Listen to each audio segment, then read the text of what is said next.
What's your name? Ron Jones. And how old were you when you got your first family radio? Well, I can... What's your name? Ron Jones.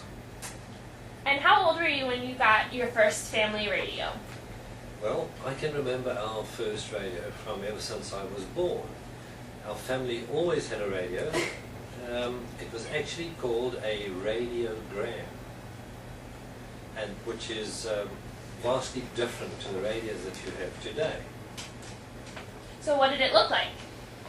Probably about 3 foot tall by about 18 inches wide.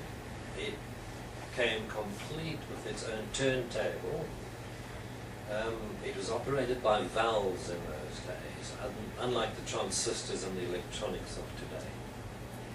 Okay, did you use it for parties, or was it strictly information to get from like the news?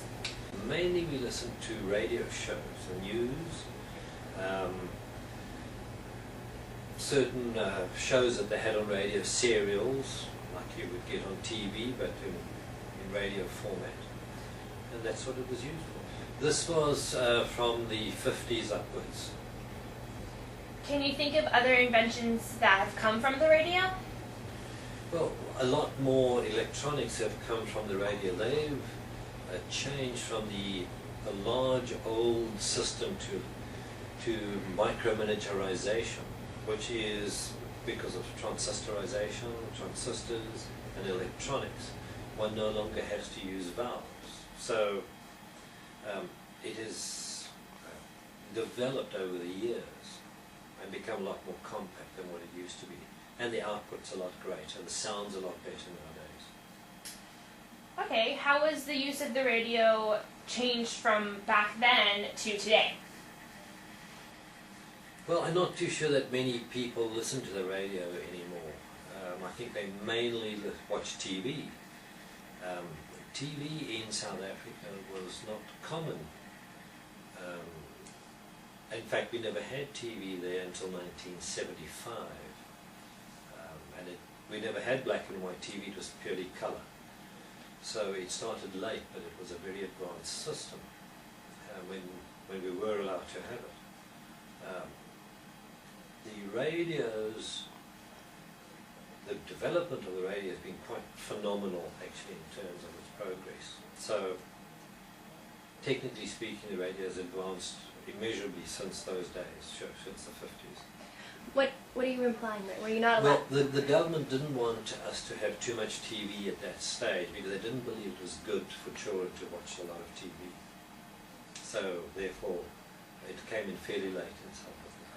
So South Africa was mainly relied on the radio for its terms of communication. Absolutely, yes. Yes, and but we got international radio as well as local radio. We got a lot of British broadcasting and international news, and of course news around Africa as well. It wasn't confined purely to the country of origin. Great. So what year do you remember the radio becoming more compact, like put into cars and things like that? In the 60s, I mean they did have radios in cars in the 50s, but my particular interest in that became in the end of the 60s when I had my first car. Great. Okay. I once tried to plug my guitar into the radio and blew it up. Bishop, And what year were you born? 1919. How old were you when you got your first radio? I'm probably about 8 or 10 years old. Do you remember what year it was? I'm not for sure, it was in the late 20s. What model was it? And what did it look like? The name of, I'm not sure of that either, but it was probably Crosby. Crosley. With a large cabinet.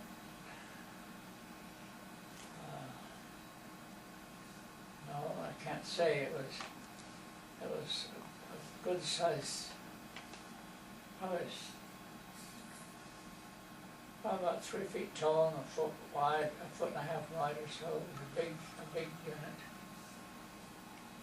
What did you use it for? I listened to music. That was always. Remember listening to it during the war to find information about what was happening? World War II? World War II was a different story. World War II, I was a little older. World War II wasn't until 1940. But the amazing thing was, to me, the fact that it was a Sunday morning,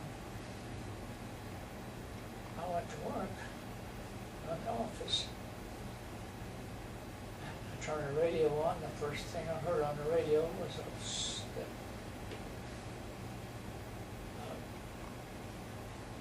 war was started before the Japanese had bombed Pearl Harbor.